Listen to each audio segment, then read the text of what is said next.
Eh. Andito ako sa labas kasi ang alikabok niya. So, ganito yung tsura niya.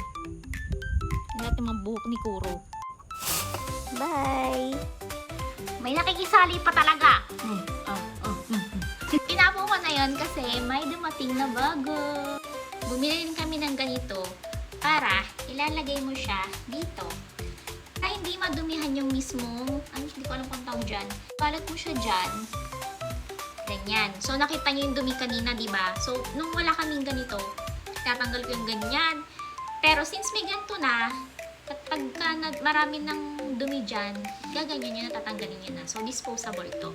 So, hindi ka na maglilinis ng ganito. Yan. Lagyan mo yun dyan. Dahil nga dumoble yung mabok dito dahil sa aso na to. Magtrabaho ka. Sabi mo, click the yellow basket!